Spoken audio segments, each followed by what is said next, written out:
सुहाना की जेठानी अपने मायके गई तो इसकी जेठ की देखभाल इसके ऊपर छोड़ गई। सुहाना जब अपनी जेठ के साथ रात में अकेले थी। घर में तो सुहाना की उम्र 23 साल है और फिर घर बहुत अच्छा पर बहुत खूबसूरत है। इसकी अभी कोई बच्चे नहीं है और इसका पति दूसरे शहर में नौकरी करता है। सैलरी बहुत अच्छी ना होने की वजह से सुहाना को साथ लेकर नहीं गया, क्योंकि वह लड़कों के साथ शेयर करके रहता था। वैसे तो सुहाना दिखने में बहुत ही खूबसूरत दिखती थी, लेकिन फिर भी अपने आप को संवारने पर बहुत ध्यान देती थी। वो अपनी जेठ जी अयान और उसकी पत्नी रूपा डबल 27 के साथ लखनऊ में ही रहती थी। सुहाना के पति को छुट्टियां कम मिलती थी। प्राइवेट नौकरी करता था इसका पति और दिल्ली में ही रहता था, इसलिए वो घर काम आ पाता था, लेकिन फोन पर घंटा घंटा फिर बात करता था। दिन का समय तो सुहाना अपनी जेठानी रूपा और इसके बेटे रतन के साथ बिता लेती थी, पर रात को इसे जल्दी नींद नहीं आती थी, क्योंकि पति साथ नहीं होता था तो इसकी कमी से बहुत सताती थी। वो जवान ही इसका कभी कभी तो मन करता कि काश इसके पति इसे भी अपने साथ ले जाते, क्योंकि रात को जेठ जी कमरे से बहुत ही अजीब आवाजें आती। एक बार की बात है, जब इसकी कमर में दर्द हो डबल 27 साथ रहा था, तो इसकी जेठ जी का बेटा रतन, जिसकी उम्र 14 साल की थी, बोला, चाची जी आपकी मालिश कर लो, शायद आराम मिल जाए। तो सुहाना बोली, तो कर दे गए। मेरी मालिश को वे मान गए और इसने तेज से मालिश करना शुरू कर दी, जिससे कि सुहाना को बहुत ही आराम मिल रहा था। और ना जाने क्यों सुहाना जो आग दबाए बैठी थी वही सुलगने लगी थी। सुहाना ने खुद को समझाया कि वो शादीशुदा है और रतन की उम्र बहुत कम है। इस दिन तो सुहाना ने खुद को समझा लिया, लेकिन वो अंदर ही अंदर तड़प रही थी। एक दिन अचानक इसकी जेठ की पत्नी को मायके जाना पड़ा, क्योंकि इसकी डबल 27 $12 माँ की तबीयत ठीक नहीं थी। इसके साथ इसका बेटा रतन भी जा रहा था। इनकी नानी इसे देखना चाहती थी। रूपा ने सुहाना से कहा, मैं तेरे जेठ जी को फोन पर कुछ समझा दूंगी, तू बस घर का ख्याल रखना और इनको खाना खिला देना। रात में ये कहकर बस में निकल गई। रात को इसकी जेठ जी जब घर आए तो सुहाना कुछ काम कर रही थी। इसके जेठ ने इसे नोटिस नहीं किया और सीधे रूम में नहाने चले गए। कुछ देर के बाद जेठ जी की आवाज आई, तौलिया देना। तब सुहाना समझ गई कि जेठ जी को शायद पता नहीं चला कि इनकी पत्नी मायके गई होगी, तो वो खुद फटाफट इनका तौलिया लेकर पहुंच गए।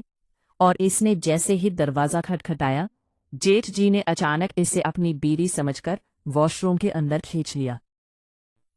सुहाना ने कहा, कोई बात नहीं जेठ जी, मैं समझ चुकी हूँ कि वो सब गलती से हुआ था।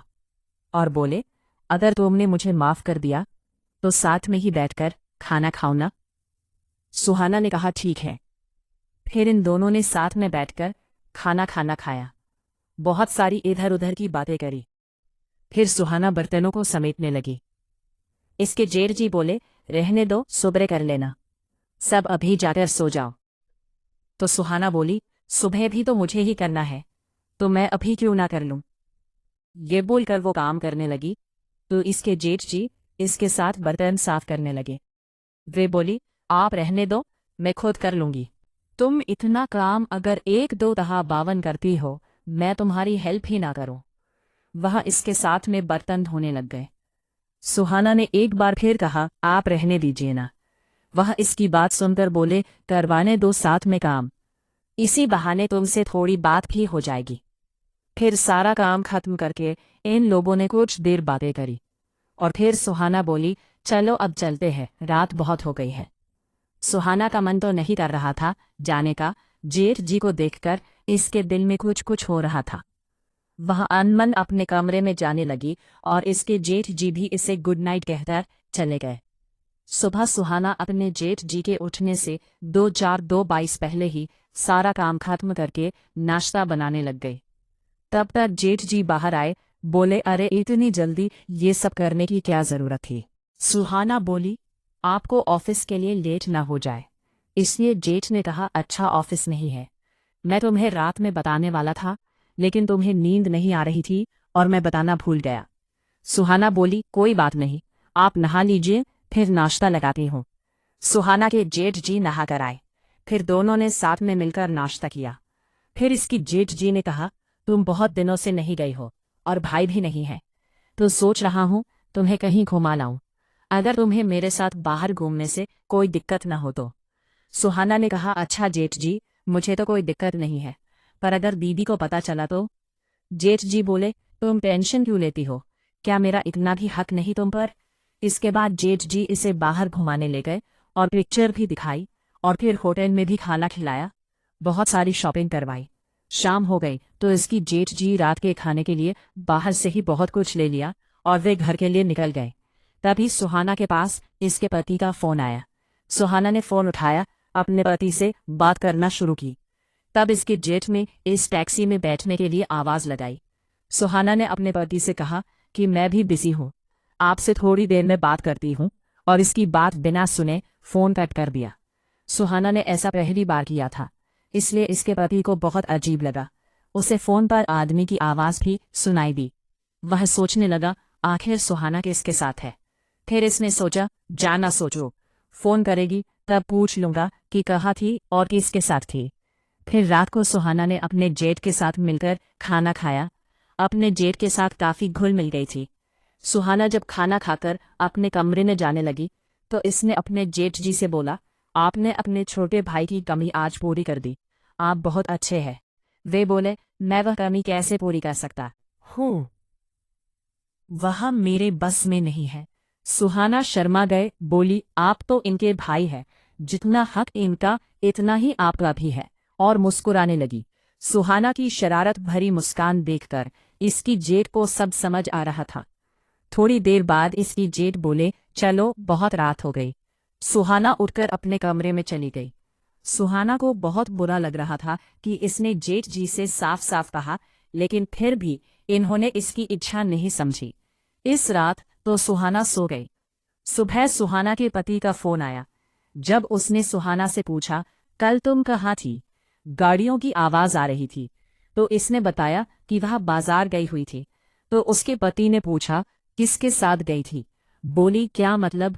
तो इसके पति ने कहा कि तुम्हें जब मैंने फोन किया था तो किसी आदमी की आवाज आ रही थी, जिसके बुलाने पर तुमने फोन कट कर दिया। सुहाना बोली, दरअसल मेरे साथ में जेठ जी थे, मेरी तबीयत ठीक नहीं थी।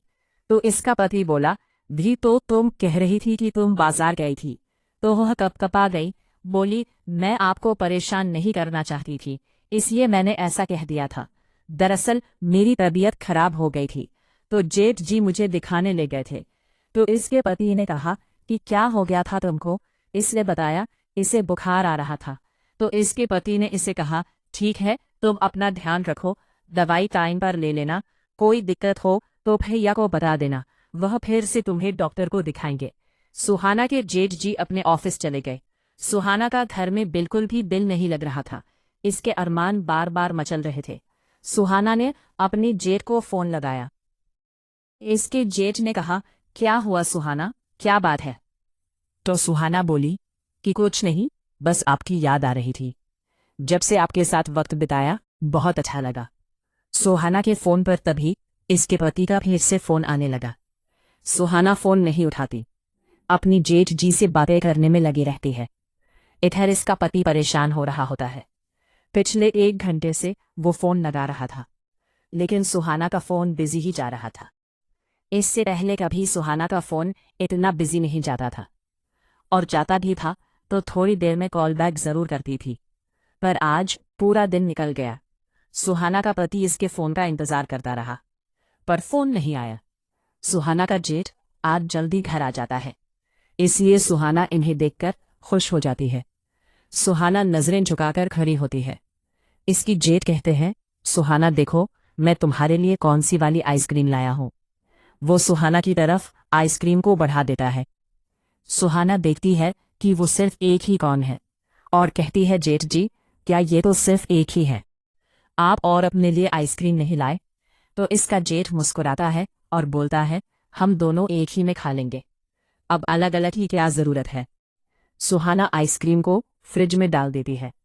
इसका जेठ नहाने चला जाता है। फ्रेश होकर जब इसका जेठ बाहर आता है तो सुहाना को आवाज लगाता है। सुहाना इसके लिए खाना लगा देती है। दोनों साथ में मिलकर खाना खाते हैं और इसके बाद